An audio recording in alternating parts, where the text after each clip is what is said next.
भोग से रोग सुख की प्राप्ति कैसे होगी?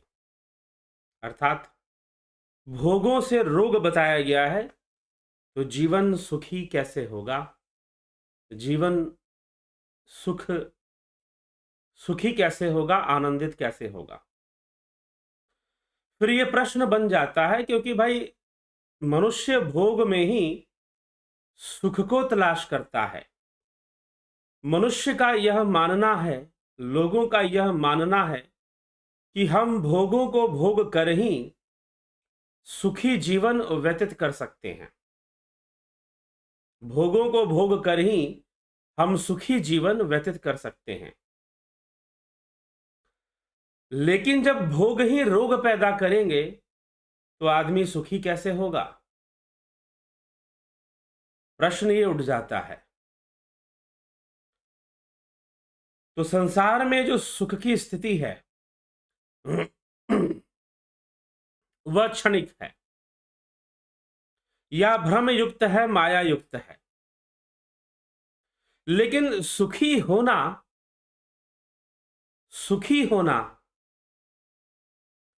तो जीवन का लक्ष्य है। आप हर कार्य तो सुखी होने के लिए ही किए जा रहे हो। दुखी होना कौन चाहता है? बताइए। हर काम तो सुखी होने के लिए ही किए जा रहे हैं, भला दुखी होना कौन चाहता है? प्रत्येक व्यक्ति सुखी ही होना चाहता है, दुखी होना कोई नहीं चाहता।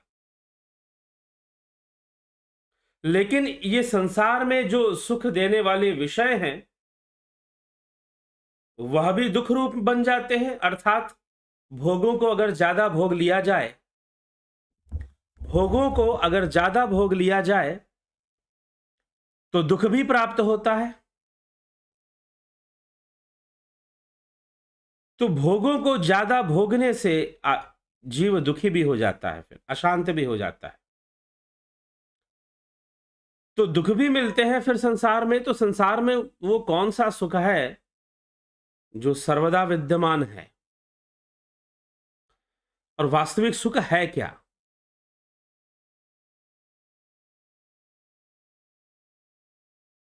कुछ विचार करना चाहिए, कुछ समझना चाहिए, कुछ चिंतन करना चाहिए, कुछ मनन करना चाहिए, तभी जाकर समस्याओं का समाधान सही ढंग से मिलेगा। तो चलिए, आज की चर्चा में हम यही मनन चिंतन करेंगे, और आदि गुरु शंकराचार्य इस विषय में क्या कहते हैं, आइए उसको हम देख लेते हैं। उस वृद्ध ब्राह्मण को प्रेरित करते हुए, वह वैष्णव ब्राह्मण जो कि वृद्धावस्था को प्राप्त हो चुका है और बहुत वृद्ध हो चुका है, लेकिन उस समय भी धन उपार्जन हेतु व्याकरण का अध्ययन कर रहा है, उस वैष्णव ब्राह्मण को श्री आदि गुरु शंकराचार्य क्या समझाते हैं, क्या कहते हैं, उस पर विचार करते हैं। तो आगे के पद में वो कहते हैं, गेयम गीता नाम सहस्रम ध्येयम श्रीपति रूपम जस्रम नेयम सज्जन संगे चित्तम देयम दीन जनाय च वित्तम। तो बड़ी सुंदर एक बात यहां आदि गुरु शंकराचार्य लिख रहे हैं कि लोग जो कि जीवन में लोगों को अपनाना चाहिए। यह आर्ट ऑफ लिविंग है, यह जीवन जीने का सुंदर तरीका है। और वो क्या कहते हैं, तुम भगवान के सहस्र नामों को गाते हुए उनके सुंदर रूप का अनवरत ध्यान करो, सज्जनों का संग करो, सज्जनों के संग में मन को लगाओ, और गरीबों की अपने धन से सेवा करो, जो गरीब हैं। अब देखिए यहां पर अब आदि गुरु शंकराचार्य जो इस पद के अंदर कह रहे हैं, ध्यान से सुनिएगा। देयम दीन जनाय च वित्तम, साफ साफ उन्होंने लिखा है। दीन मतलब जो गरीब लोग हैं, देयम दीन जनाय च वित्तम, जो दीन जन हैं उनको तुम धन दो, उनकी तुम सहायता करो। आदि गुरु शंकराचार्य यहां प्रेरणा दे रहे हैं उस व्यक्ति को, गेयम गीता नाम सहस्रम ध्येयम श्रीपति रूपम जस्रम नेयम सज्जन संगे चित्तम देयम दीन जनाय च वित्तम भज गोविंदम गोविंदम भज मूढ़मते। कि भगवान के सहस्र नामों को गाते हुए उनके सुंदर रूप का अनवरत ध्यान रखो, मतलब मन में सात्विक ध्यान रखो, मन को एकाग्र करो, एक ही भाव अवस्था में मन को ले जाओ, और फिर सज्जनों के संग में अपने मन को लगाओ, सज्जनों का संग करो, सज्जनों के संग में अपने मन को लगाओ और अपने धन से गरीबों की सेवा करो। जिनके पास धन नहीं है उनकी सहायता अगर कर सकते हो तो अपने धन से गरीबों की सेवा अवश्य कर लो। अब आदि गुरु शंकराचार्य ने यह बात नहीं कही कि भाई तुम अगर किसी गरीब व्यक्ति या किसी भिखारी आदमी को अगर तुम सहयोग दोगे तो उसके कर्म फल में बाधक बन जाओगे। क्या आदि गुरु शंकराचार्य कर्म सिद्धांत को नहीं मानते थे? मानते थे। इसीलिए तो कर्म करने के लिए कह रहे हैं, इसीलिए तो पुण्य करने के लिए कह रहे हैं कि तुम गरीबों की सेवा करो। तो यही गरीबों की सेवा की बात यहां आ जाती है। तो यह भी एक अच्छा जीवन हमारे जीने का तरीका है। सत्संग के साथ, भगवान के ध्यान के साथ, मन को सात्विक करके ऐसा जीवन जीना चाहिए। तो आदि गुरु शंकराचार्य ऐसा यहां प्रेरणा दे रहे हैं। और फिर आगे अगले सूत्र में, अगले पद में क्या कहते हैं? सुखता क्रियते रामा भोग पश्चादंत शरीरे रोग यद्यपि लोके मरणम शरणम तदपि न मुंचति पापाचरणम। सुखतः क्रियते रामा भोग पश्चादंत शरीरे रोग। सुख के लिए लोग आनंद भोग करते हैं। रामा, रामा शब्द का यहां पर अर्थ क्या है? रामा भोग, यहां रामा शब्द का अर्थ है आनंद, आनंदमय भोग, अच्छा भोग। ठीक है, नेपाली भाषा में कहते हैं रामरो, हाँ अच्छा है। अगर पूछ दो कि भाई कैसा है तो बोलेंगे रामरो छ, रामरो छ मतलब कि बढ़िया है, सब अच्छा है। ठीक, तो इसलिए यहां पर रामा भोग। तो सुखता क्रियते रामा भोग पश्चादंत शरीरे रोग यद्यपि लोके मरणम शरणम तदपि न मुंचति पापाचरणम। यद्यपि इस पृथ्वी पर सबका मरण सुनिश्चित है फिर भी लोग पापमय आचरण करते हैं। सुख के लिए सुखते क्रियते रामा भोगे, सुख के लिए लोग आनंद भोग करते हैं जिसके बाद इस शरीर में रोग हो जाता है।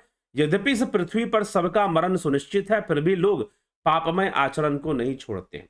तो सुख के लिए लोग शरीर भोगों को अपनाते हैं। सांसारिक भोगों को ग्रहण किस लिए करते हैं? सुख के लिए करते हैं, लेकिन बाद में वो रोगी हो जाते हैं, बाद में उनको रोग हो जाता है। रोग क्यों हो जाता है? क्योंकि सुख ज्यादा ही भोग लेते हैं। कई बार भोगे न भुगता वयमेव भुगता एव जीर्णा, हम भोगों को नहीं भोगते। महाराज भर्तृहरि कहते हैं कि हम भोगों को नहीं भोगते। भोगे न भुगता वयमेव भुगता, हम भोगों को नहीं भोगते, यह भोग हमें भोग जाते हैं। हम शराब नहीं पीते, ये शराब हमें पी जाता है। ठीक, तो हम भोगों को नहीं भोगते। भोगे न भुगता वयमेव भुगता, हम भोगों को नहीं भोगते, ये भोग हमें भोग जाते हैं। ऐसी दुर्घटना घट जाती है।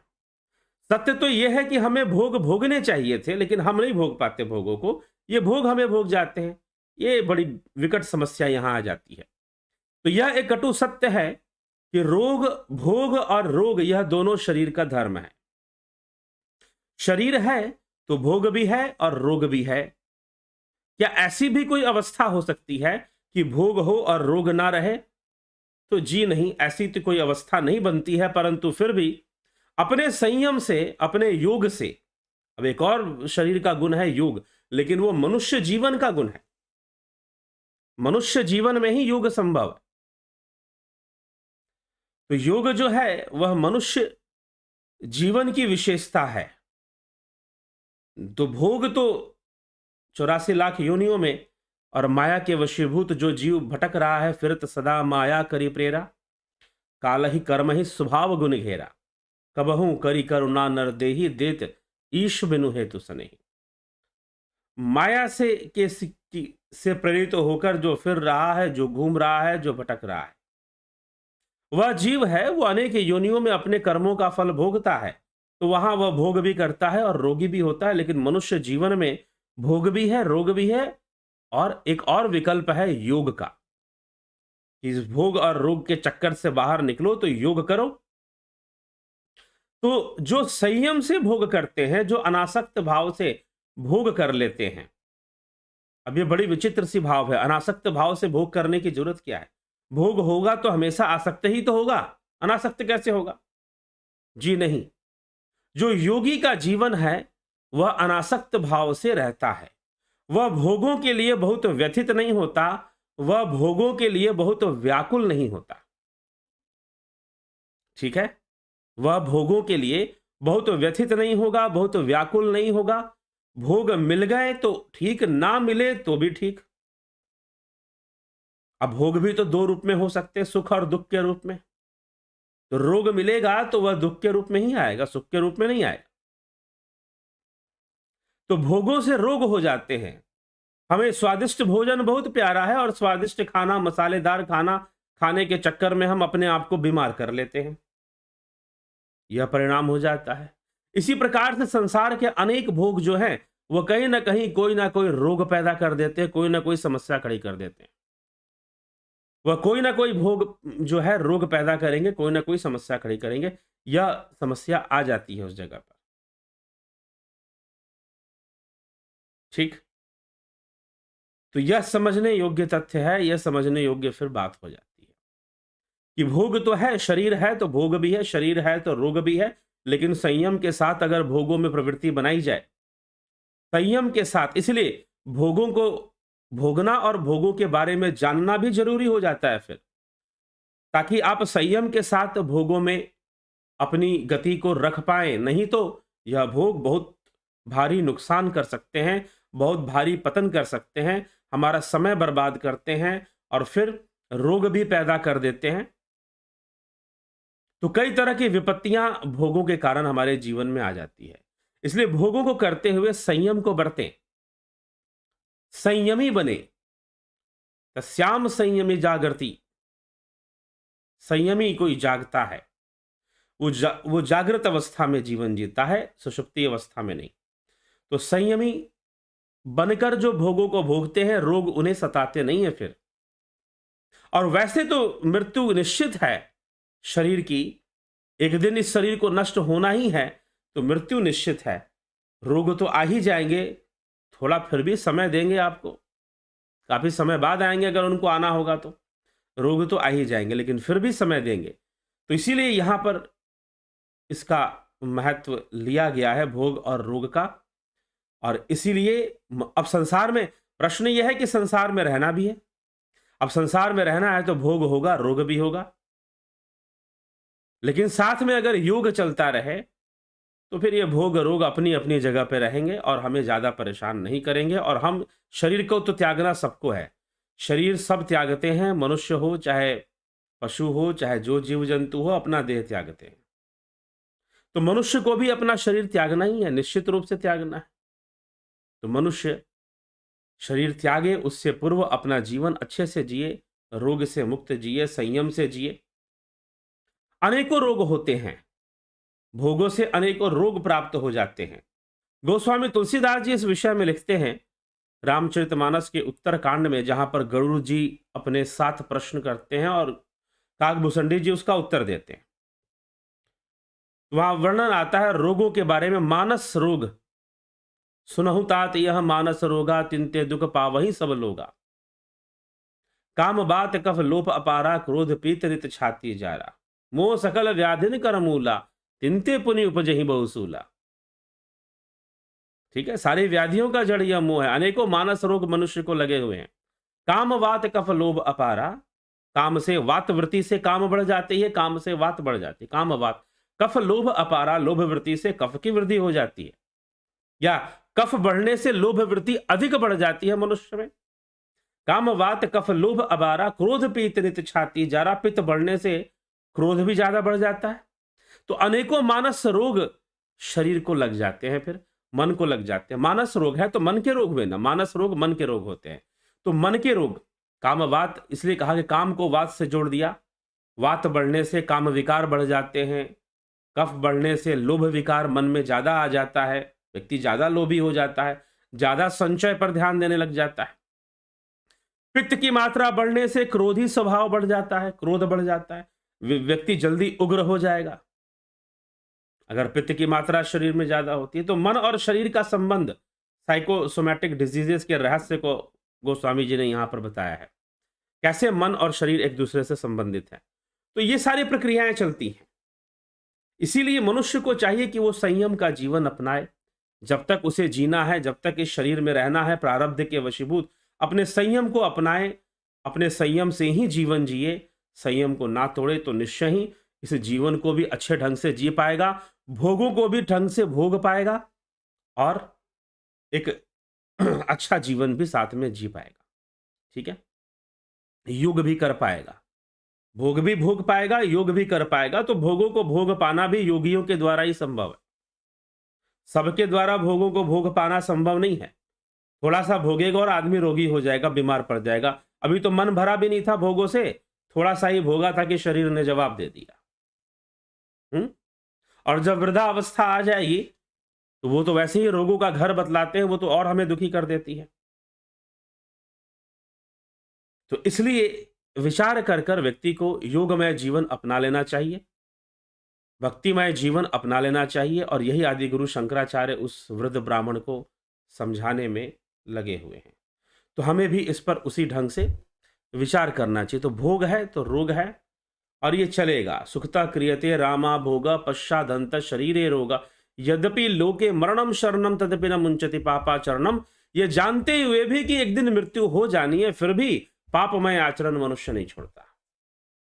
सुख की कामना में वह दूसरों को भी नुकसान पहुंचाता है, अपने आप को सुखी करने के लिए वह दूसरों को भी नुकसान पहुंचाना शुरू कर देता है और उसमें अपना पाप भी एकत्र कर लेता है और पाप आचरण का त्याग नहीं करता है। स्वार्थ के वशीभूत, अहंकार के वशीभूत यह गति उसकी बनी रहती है और यही उसके दुख का कारण होता है, यही उसके प्रारब्ध को बिगाड़ने वाला होता है। अर्थम अनर्थम भावय नित्यम नास्ति तथा शुक्लेशः सत्यम, पुत्रादपि धन भजाम भीति सर्वत्रैषा विहिता रीति ही।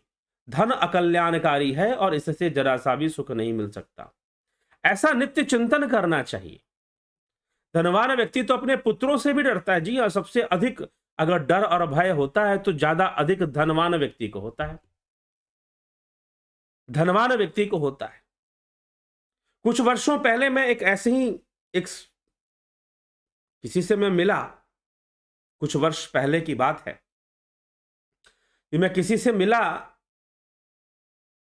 और बड़ा दुखी परिवार था वो, बड़ी दुख भरी गाथा थी। धन की कोई कमी नहीं, धन तो अपार था।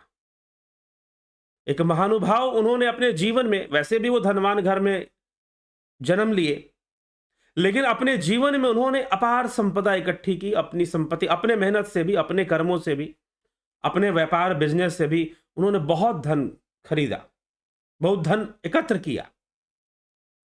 बहुत बड़ा मकान, महल जैसा मकान, जमीनें इतनी कि अगर सारा दिन सुबह से लेकर शाम तक दौड़ जाओ तो उनकी जमीन नहीं नाप पाओगे,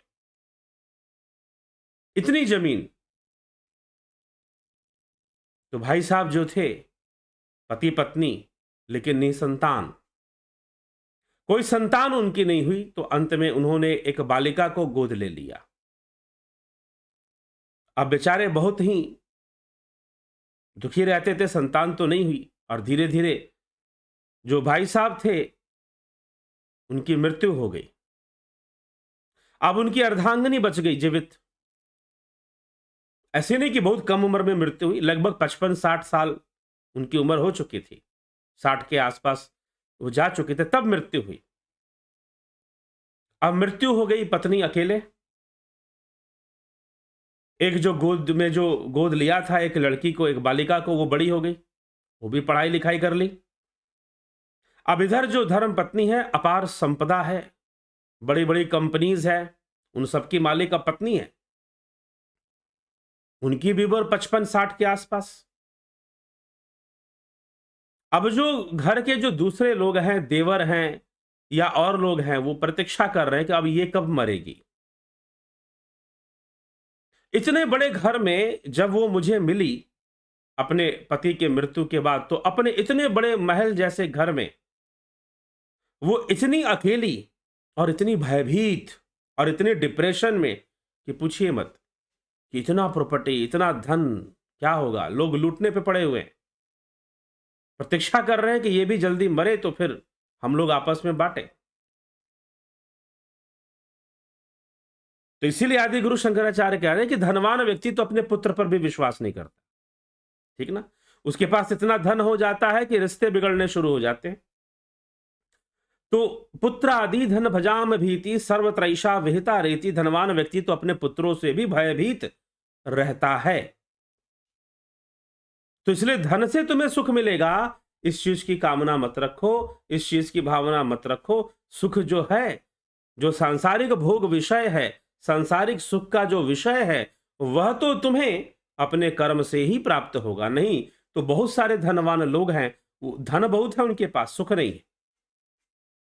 धन बहुत है उनके पास परंतु सुखी नहीं हो पा रहे, वो समस्या उनकी है। ठीक है।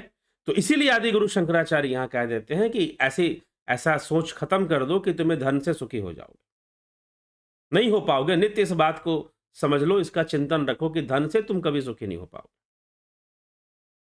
अंततः तुम्हें योग मार्ग पर आनंद, क्योंकि योग रतोवा भोग रतोवा संग रतोवा संग विहीन परे ब्रह्मणि। फिर कहते हैं नंदति नंदति नंदत्यैव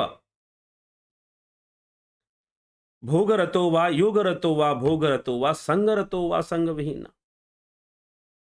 कोई भोग में लिप्त, कोई योग में दिखाई दे, जो ब्रह्मज्ञानी है उसके लिए उन्होंने ये बात कही है। उसको इंगित करके आदि गुरु शंकराचार्य यहां पर ये चर्चा छेड़ते हैं योग और भोग की। क्या कि जो योग में है मात्र उसी को आनंद है ना, और तो किसी को आनंद है नहीं। योग रतो वा भोग रतो वा संग रतो वा संग विहीन यस ब्रह्मणि रमते चित्तम नंदति नंदति नंदत्येव। मात्र जो ब्रह्मज्ञानी है, जिसका चित्त ब्रह्म में लगा हुआ है, अब वो चाहे योग में रहता हो, चाहे भोग में रहता हो, संग में रहता हो या निसंग में रहता हो, वह हमेशा आनंदित है। मात्र उसी के जीवन में आनंद है, सबके जीवन में आनंद नहीं है। तो ये आदि गुरु शंकराचार्य पहले ही बता चुके हैं। और रही बात धन की, तुम धन से सुख की प्राप्त करना चाहते हो, यह तुम्हारा भ्रम है। अरे धनवान व्यक्ति तो अपने पुत्र से भी डरता है, क्योंकि उसके बेटे, उसको लगता है कि उसके पुत्र प्रतीक्षा कर रहे हैं कि ये पिताजी मरेंगे कब, और कहीं धन के लिए, जायदाद के लिए कहीं पिता को पहले ही ना मार दे। यह भी भ्रम उनको रहता है कि धन के लिए पिता को पहले ही ना मार दे, और पिता को भी भय बना रहता है कि भाई धन है तो कहीं मेरी ना हत्या कर दे, मुझे ही ना लूट ले। तो इस तरह की समस्याएं बनी रहती हैं जीवन में। तो इसीलिए तुम योग में लग जाओ, तुम अपने चित्त को ब्रह्म में रमा दो। योग रतोवा भोग रतोवा संग रतोवा संग विहीना यस ब्रह्मणि रमते चित्तम नंदति नंदति नंदत्येव। मात्र वही आनंद, वही सुख का अनुभव करता है। जिसका चित्त ब्रह्म में लगा हुआ है वही सुख का अनुभव करता है, अन्य व्यक्ति सुख का अनुभव नहीं कर पाता। ऐसा आदि गुरु शंकराचार्य यहां पर वर्णन करते हैं। आइए चलते। तो ये सब बातें जनमानस के लिए हैं, सामान्य जन के लिए हैं। इसमें जितनी भी बातें आदि गुरु शंकराचार्य कह रहे हैं वो सब हर व्यक्ति के लिए है। कोई भी मनुष्य है तो वो अपने योग मार्गी बनकर अपने जीवन का कल्याण कर सकता है। और ऐसा तो नहीं लिख रहा है कि ये जितनी भी बातें हैं वो किसी विशेष वर्ण या जाति के लिए हैं, ऐसा तो कोई वर्णन कर नहीं रहे। वो तो जनमानस के लिए बता रहे हैं, सामान्य जन के लिए बता रहे हैं। तो चलिए आगे चलते हैं, और भज गोविंदम स्तोत्र की श्रृंखला अभी आगे बढ़ेगी, और थोड़ी सी 1 से 2 व्याख्यान अभी और आपको इस पे मिलेंगे, और फिर हम कुछ विशेष चर्चा की ओर आगे बढ़ेंगे। उसकी सूचना आपको मिल जाएगी कि किस चर्चा की ओर आगे बढ़ेंगे। और ध्यान योग का कोर्स 11 फरवरी से शुरू हो रहा है। आप उसकी जानकारी प्राप्त करना चाहते हैं, व्हाट्सएप मैसेज कर लीजिए 9661802459 पर, 9661802459 इस नंबर पे आप मैसेज करके आप जानकारी ले सकते हैं। ठीक, 9661082459। हाँ ठीक, 9661802459। तो इस नंबर पर आप जो है जानकारी प्राप्त कर सकते हैं, व्हाट्सएप मैसेज कर सकते हैं, और मैसेज कर आप क्या करना है, कैसे आपको करना है, उसका डिटेल आपको दे दिया जाएगा। प्राकृतिक चिकित्सा का कार्यक्रम 14 फरवरी से होगा, उसका डिटेल भी आपको उसी नंबर पे मिल जाएगा। चलिए आगे बढ़ते हैं आपके कमेंट्स की ओर। हरिमोहन गुप्ता जी, जगत नारायण जी, अनीता हलधर जी, उपनिषद और शास्त्र कहते हैं आत्मा सर्वव्यापक है, तो फिर प्रश्न उपनिषद में आत्मा का स्थान हट क्यों? वहां से जाना जाता है कि हम हृदय स्थित होकर हम उसको जानते हैं, हमारे लिए है वो। आत्मा तो सर्वव्यापी है, लेकिन आप कहां से जानोगे? तो अंतर्मुखी होकर हृदय गुहा में प्रवेश कर कर ही उसको जानोगे। बबीता धीमान जी, शंकर प्रसाद जी, विक्रम सिंह जी, अर्जुन चौहान, अवनी प्रधान, सविता नायक, हरिमोहन गुप्ता, गोविंद प्रसाद नेमा, योगेंद्र पंडित, रमेश पेशवानी जी, गौरव सिंह, विक्रम सिंह जी, विंदेश्वरी मिश्रा जी, बलवंत सिंह गोहिल, माधुरी कोलेजी, सुशांत दास, उषा श्रीवास्तव, को एग्जिस्टेंस, राजू पाल जी, कन्हई कुमार जी, अवनीश प्रजापति, शिवम भट्ट, जयंती भाई दारजी, वैभव सिंह, रूपलाल विश्वकर्मा जी, सभी का बहुत बहुत अभिनंदन है। अवनीश प्रजापति, हम अपने जन्मों की श्रृंखला कैसे जान सकते हैं? क्या करना है जानकर? इसको जानकर करेंगे क्या? पहली बात तो ये। पिछले जन्मों को जानना चाह सकते हैं तो ध्यान, योग आदि कई क्रियाओं के माध्यम से थोड़ा बहुत जान सकते हैं, लेकिन उसमें पढ़ना ही क्यों कि उतना सब कुछ जानना है? वही है आहार, निद्रा, भय, मैथुन, इसी के वशीभूत आदमी जीता आया है, और क्या।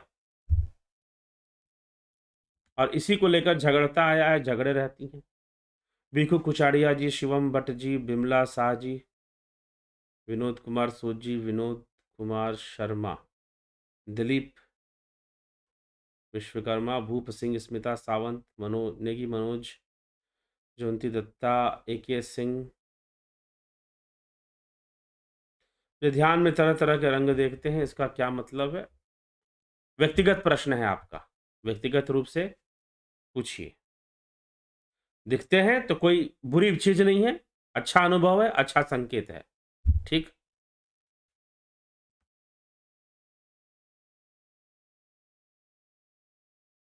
तीक्ष्ण बुद्धि, सूक्ष्म बुद्धि, प्रज्ञा, ऋतंभरा। ऋतंभरा तो अलग चीज है, ये तो समाधि जनित ज्ञान है। समाधि अवस्था में जो ज्ञान उत्पन्न होता है, संप्रज्ञात समाधि, असंप्रज्ञात समाधि, दो प्रकार की समाधि महर्षि पतंजलि ने बताई है। संप्रज्ञात समाधि में जब आप जाते हैं तो उस समय संप्रज्ञात समाधि में जो ज्ञान विकसित होता है वह ऋतंभरा है, वह ऋतंभरा है। ठीक। वैसे ही प्रज्ञा है, वैसे ही प्रज्ञा है, प्रज्ञान घन बोलते हैं। और जो प्रज्ञा है वह भी सूक्ष्म ज्ञान की ही अवस्था है। ऐसा प्रज्ञा वो है जिससे ऋतंभरा प्राप्त होती है। तो ऋतंभरा बुद्धि समाधि जनित अवस्था में आती है। तीक्ष्ण बुद्धि किसी की कुशाग्र बुद्धि है, कहते हैं तेज दिमाग है, हाँ, बड़ा तेज दिमाग वाला आदमी है, तीक्ष्ण बुद्धि। सूक्ष्म बुद्धि, सूक्ष्म बुद्धि जो जीव की वास्तविक बुद्धि है वही सूक्ष्म बुद्धि है। सूक्ष्म रूप में वो अस्तित्व में रहती है, मृत्यु उपरांत भी रहती है, इसलिए सूक्ष्म बुद्धि है। ठीक। तो मेरे ख्याल से सूक्ष्म उसी को मानना चाहिए। बाकी ऋतंभरा तो यह समाधि से उत्पन्न जो ज्ञान है उसे ऋतंभरा कहा गया है। जय माता की जय, चरणों में। अमिता पंडा जी, सीताराम माली जी, गौरव सिंह जी, ट्रू इंडियन, गणेश पवार। ऋतंभरा पर वीडियो बन चुकी है, योग शास्त्र में जाइए और योग शास्त्र की जो वीडियोज हैं आप लोग उसको सुना कीजिए। कई लोग मुझे मैसेज करते हैं विदेशों से भी, USA से, ऑस्ट्रेलिया से, जो ये कहते हैं कि योग शास्त्र हम सुनते हैं और हमें बहुत ही अच्छा लगता है। तो योग सूत्रों पर जो प्लेलिस्ट है, 4 प्लेलिस्ट है योग सूत्र पर, समाधिपाद, साधनपाद, विभूतिपाद और कैवल्यपाद, इन चारों पर प्लेलिस्ट है। तो आप उसको जरूर योग सूत्र को सुना करें, उसमें ऋतंभरा की चर्चा मिलती है।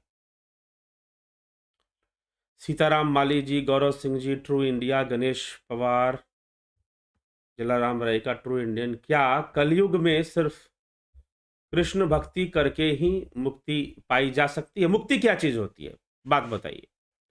मुक्ति का अर्थ क्या है? अगर मैं कहूं कि कृष्ण कृष्ण कह के आपका पेट भर जाएगा, खाना खाने की जरूरत नहीं है, खाना खाने की जरूरत नहीं है। अगर मैं ये कह दूं कि तुम कृष्ण कृष्ण कहो और तुम्हारा पेट भर जाएगा, खाना खाने की क्या जरूरत है? ठीक है।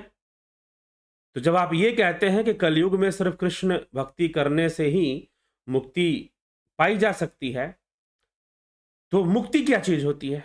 व्हाट इज मुक्ति, ये जानना पड़ेगा। क्योंकि पेट भरना क्या है आपको पता है, तो आप नहीं मानोगे कि भाई कृष्ण कृष्ण कहने से पेट भरेगा। कृष्ण कृष्ण कहने से पेट भरेगा मान जाओगे तो मान लो और करके दिखाओ, तो मुक्ति की बात क्यों कहते हो? कृष्ण की भक्ति, अब कृष्ण की भक्ति क्या चीज है, इसको भी समझना पड़ेगा। क्या कृष्ण कृष्ण कहना ही कृष्ण की भक्ति है? कृष्ण क्या उपदेश दे रहे हैं श्रीमद् भगवद गीता में? कौन सा उपदेश दे रहे हैं? किस ज्ञान की चर्चा करते हैं? किस तत्व ज्ञान की चर्चा करते हैं? भगवान कृष्ण तो तत्व ज्ञान की ही चर्चा कर रहे हैं और तत्व ज्ञान से ही मुक्ति का मार्ग बता रहे हैं। तो वास्तव में मुक्ति बंधन, मुक्ति का अर्थ ही है बंधन को तोड़ो, सारे बंधन को मिटा दो। और बंधन क्या है? इंद्रियों का बंधन है, वासनाओं का बंधन है, कर्म फल का बंधन है, कर्मों का भोग है, बंधन है। तो इन सभी बंधनों से मुक्ति कैसे होगी? तो निवृत्ति प्रक्रिया से होगी, निरोधात्मक प्रक्रिया से होगी, और भक्ति निरोधात्मक प्रक्रिया ही है। नारद भक्ति सूत्र, नारद भक्ति सूत्र में लिखा गया कि भक्ति निरोधात्मक प्रक्रिया ही है। एक ही भाव हो जाओ, सारे भावों को विलीन कर कर एक ही भाव हो जाओ, चित्त वृत्ति का निरोध कर कर एक ही भाव हो जाओ, एक वृत्ति हो जाओ। यह महर्षि पतंजलि भी समझाते हैं। तभी तो कई बार यह प्रमाणित होता है कि योग और भक्ति में अंतर ही कितना, कोई अंतर नहीं। ठीक। तो कलयुग में सिर्फ कृष्ण भक्ति करके ही मुक्ति पाई जा सकती है। जैसे कि इस्कॉन वाले कहते हैं, क्या ध्यान के द्वारा मुक्ति पाने में समय लगता है? तो ठीक है भाई, आपको अगर लगता है कि ध्यान के द्वारा मुक्ति पाने में समय लगता है, तो आप जो इस्कॉन कहती है आप वही काम करिए। लेकिन थोड़ा सा सीक्वेंस समझा दें कि कैसे कैसे, क्योंकि ध्यान में तो चित्तवृत्ति का निरोध अतिशीघ्र होता है। ध्यान करने वाले बड़ी तेजी से ऐसी अवस्था में पहुंच जाते हैं जहां पर कोई विचार नहीं होता, और जहां कोई विचार नहीं, जहां कोई वृत्ति नहीं, वहां बंधन कैसा? ठीक है। ध्यान योग का कोर्स यहां लोग करते हैं, और जो ध्यान योग का कोर्स करते हैं वो अपना अनुभव बताते हैं कि हम कुछ कुछ देर तक कोई विचार नहीं आता, श्वासें भी रुक सी जाती हैं और कोई विचार मन में नहीं रहता, पूर्ण स्वतंत्रता महसूस होता है और लगता है कि कुछ है ही नहीं, सब कुछ शून्य है। और जहां पर 50 भावनाएं हैं, जहां पर 50 विचार हैं, वहां तो बंधन रहेगा ही रहेगा। और अगर मुक्ति समझ में नहीं आ रही तो मुक्ति प्राप्त करने की जरूरत ही क्या है? प्राप्ति मत करो, अपना जीवन अच्छे से जी लो ना। जिस दिन जीवन अच्छा हो गया उस दिन हमें जीवन को सही से जीना आ गया, भोगों को भोगना आ गया, तो समझो कि मुक्ति भी हो जाएगी। फिर मुक्ति भी हो जाएगी। ठीक। तो ये हमें विचार करना होगा, ये हमें समझना होगा।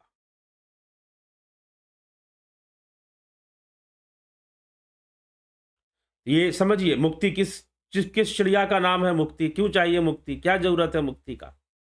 यह तो पहले पता होना चाहिए।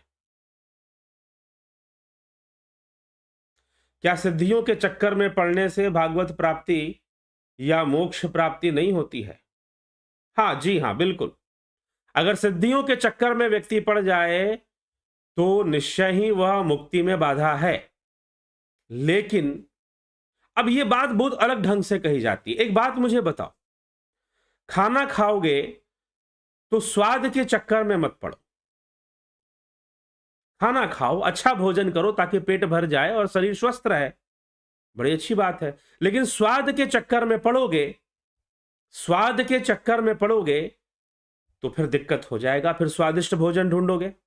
लेकिन एक बात बताओ, जब कुछ भी खाओगे, दाल रोटी सब्जी पनीर कुछ भी खाओ, खीर खा लो, मिठाइयां खा लो, कुछ भी खाओगे तो स्वाद आएगा कि नहीं आएगा, ये बताइए। स्वाद तो आएगा। हाँ, आपको स्वाद के चक्कर में नहीं पड़ना। तो जब भक्ति करोगे, जब योग करोगे तो सिद्धियां तो आएंगी, नहीं आने का प्रश्न नहीं उठता। ठीक है, यदि आप भक्ति करोगे, योग करोगे तो सिद्धियां तो आएंगी ही। सिद्धियों के नहीं आने का, हां, आप उनके चक्कर में मत पड़ो, वो तो आएंगी। अरे मुंह में खाना डालोगे तो स्वाद तो आएगा ना, आप स्वाद के चक्कर में मत पड़ो। ठीक है। तो क्योंकि ऐसा होता है ना, कई गुरुजी लोग अपने चेलों को सिखा रखे हैं, बोल रखे हैं कि भाई सिद्धियों के चक्कर में मत पड़ो, गुरु भक्ति करो। सिद्धि उद्धि के चक्कर में पड़ने वाले तो भटक जाते हैं, तुम भी भटक जाओगे। लेकिन भाई साहब, यदि आप योग करोगे तो सिद्धियां तो आएंगी ही आएंगी, नहीं आने का प्रश्न नहीं है। जैसे खाना खाओगे तो स्वाद तो आएगा ही आएगा। जब भोजन करोगे तो स्वाद तो आना ही आना है, नहीं आने का प्रश्न नहीं है। हाँ, आप स्वाद के चक्कर में मत पड़ो, आप उस स्वाद के चक्कर में मत पड़िए, ये आपकी जिम्मेदारी। वैसे ही यह बात है। इस बात को कई बार लोग समझते नहीं है, वो ये समझते हैं कि हमें सिद्धि प्राप्त नहीं करनी। अरे सिद्धियां प्राप्त हो जाएंगी, कैसे नहीं होंगी। अगर आप सही तरीके से योग करोगे तो योग में सिद्धि प्राप्ति होती ही होती है। आप उस सिद्धि में आसक्ति मत रखो, आप उस सिद्धि में मोह मत रखो, यह विषय है समझने योग्य। ठीक है, आप आगे बढ़ जाओ और समाधि तक पहुंच जाओ, समाधि को प्राप्त कर लो, क्योंकि सिद्धियां समाधि से पूर्व ही आ जाती है। आप कैवल्य समाधि को प्राप्त करें, निर्बीज समाधि को, उससे पूर्व ही सिद्धियों का आगमन हो जाएगा। ठीक, और वो आती क्या, कहीं से चल के आती है, वो हमारी शक्ति है। जैसे एक आदमी जिम करता है, एक्सरसाइज करता है, तो उसकी बॉडी बिल्डिंग बन जाती है और वो भारी भारी सामानों को उठा लेता है, एक सिद्धि आ गई। एक संगीतकार हारमोनियम प्लेयर, कीबोर्ड प्लेयर बजाता है तो बिना देखे कितना सुंदर वो संगीत निकालता है, अभ्यास करते करते उसके अंदर एक सिद्धि आ गई। तो सिद्धि क्या है, सिद्धि एक परिपक्वता है। आपकी एकाग्रता, आपका ध्यान जब बहुत परिपक्व हो जाएगा तो उसमें ताकत आ जाएगी, शक्ति आ जाएगी, सिद्धि हो गई। वो सिद्धि कोई ऐसी चीज नहीं, कोई शक्ति आपके पास आ जाएगी। अरे आप करोगे योग, तो अगर आप योग करेंगे तो वो तो प्राप्त होगा, आएगा। ममता कौशिक जी, बहुत अभिनंदन है। ठीक,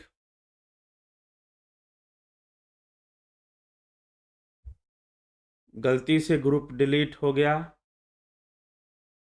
तो कौन सा ग्रुप? यहां तो कोई ग्रुप नहीं है। ठीक है, जहां डिलीट हुआ है वहीं पर आप पता कीजिए, ट्रू इंडियन। पूनम सिंगला जी, ममता कौशिक जी, गुरुजी बीमार होने के कारण ध्यान में बैठ नहीं पाते, क्या करें? कोई बात नहीं, लेटे लेटे करिए, लेटे लेटे करिए, लेट कर पाते, हाँ अच्छी बात है, करें। भगवत गीता में भगवान कहते हैं कि आप अपने अभी कर्मों को मुझ में अर्पित करते चलो तो कर्म बंधन नहीं बनेगा। तो क्या ये सही है? भगवान कहते हैं जी, भगवान अंत में कहते हैं, श्रीमद् भगवत गीता के बिल्कुल अंत में अर्जुन से कहते हैं कि तू सभी कर्मों को मुझ में अर्पित कर दे, क्योंकि अर्जुन के लिए विकट समस्या थी कि मैं कर्म करूंगा, फल मिलेगा और मैं गुरुजनों पर शस्त्र चलाऊंगा। तो इसलिए भगवान उसको कहते हैं मैं तुझे कह रहा हूं तो तू मुझे अर्पित कर। ठीक है, लड़ने के लिए तो मैं ही कह रहा हूं ना, युद्ध करने के लिए, तो तुम मुझे सारा अर्पित कर दे। और भगवान में एक बात बताओ, हम भगवान को सारे कर्म अर्पित कर दें, कैसे अर्पित करेंगे? अर्पित कैसे? यहां पर कॉन्सेप्ट क्लियर होना चाहिए। जब आप कहते हो कि हम भगवान को सारे कर्म अर्पित कर दें, तो हाउ, कैसे? भगवान तो गीता में यह भी कहते हैं कि तुम्हारे कर्मों का फल तुमको ही भोगना है, सुख दुख जो भी आएगा वो तुम्हारे कर्मों से आएगा, उसमें मैं हस्तक्षेप नहीं करता। उसमें मैं नहीं घुसता कि तुम्हारे कर्मों से, प्रारब्ध से तुम्हें क्या मिलने वाला है। ठीक? तो इस विषय को समझना है कि भगवान में सारे कर्म अर्पित कर दे। कहां से अर्पित करोगे? भगवान के अंदर सारे कर्म। किस तरह अर्पित करोगे? वो अर्पित करने का तरीका भी तो पता होना चाहिए। ठीक है? तो श्रीमद् भगवत गीता की चर्चा में इस पर चर्चा हो रखी है। श्रीमद् भगवत गीता के प्लेलिस्ट में जाइए और वहां पर ये चर्चा बहुत बृहत रूप से, अभी मैं उस चर्चा को छेड़ूंगा तो शायद बहुत लंबा एक दूसरी चर्चा छिड़ जाएगी। ठीक? भगवान का ध्यान करने से अपने आप ही कर्म अर्पित हो जाते हैं। उसे विशेष रूप से कोई अर्पित नहीं किया जाता है, वो अपने आप ही होने शुरू हो जाते हैं। इसलिए निष्काम भावना से कर्म करना चाहिए। निष्काम भावना से किया गया कर्म वह अर्पित कर्म ही है। लेकिन निष्काम भावना क्या है? यहां पर अब लोग फंस जाते हैं। कैसे निष्कामता लाएं? करने योग्य जरूरी कर्मों को करते रहो। ये नहीं कि भाई किसी को हमारा मन कर रहा है कि चलो चोरी कर लेते हैं, चलो निष्काम भावना से चोरी कर लेते हैं। नहीं सोचेंगे कि इसका परिणाम क्या होगा, इसका फल क्या होगा। लेकिन फल, धन तो मिलेगा ना। फल की कामना तो है कि चोरी करेंगे तो धन मिल जाएगा।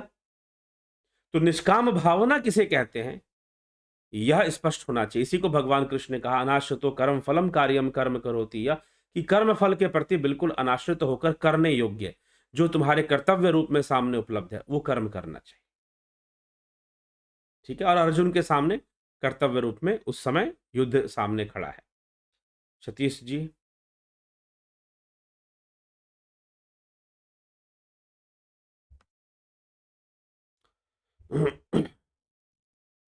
ट्रू इंडियन, हाँ ठीक है। धर्मेंद्र शर्मा जी, कल आपने बताया कि शिव ने अर्धनारीश्वर रूप में प्रकट हुए थे, तो ब्रह्म को साकार रूप में भी ध्यान कर सकते हैं। शुरुआत तो उसी से होती है। प्रारंभ साकार रूप से ही होता है। तभी आदि गुरु शंकराचार्य कह रहे हैं भज गोविंदम भज गोविंदम। क्यों कह रहे हैं? वहीं से प्रारंभ होता है, सगुण से ही, साकार से ही। सतीश जी, हाँ दिव्य सृजन ठीक है, कर लिया जाएगा ऐड। ममता कौशिक जी, संदीप चौबे जी, जब मैं ध्यान करता हूं तो कुछ देर के बाद मेरे पैर में जो सबको होता है, पैरों के पोजीशन बदल लीजिए। अपने व्यक्तिगत प्रश्न ज्यादा ना पूछे तो बेहतर है।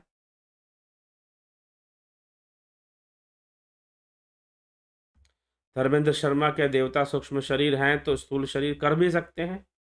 यह एक अलग विषय है। ये आप सिर्फ ध्यान कीजिए सहज अवस्था में बैठकर।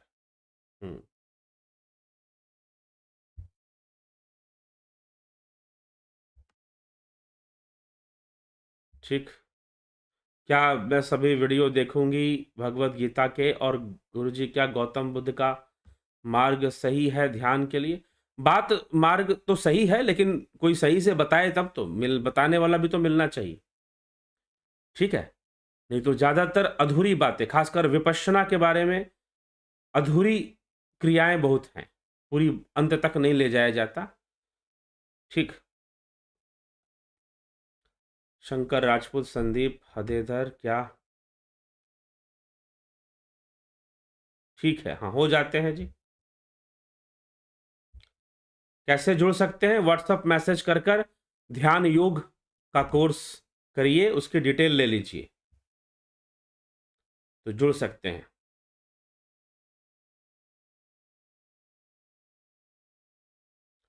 चलिए ठीक है, इसी के साथ अब आगे बढ़ेंगे और विचारों को यहाँ विराम देंगे। कल फिर 9 बजे लाइव चर्चा में मिलते हैं और चर्चा को आगे बढ़ाते हैं।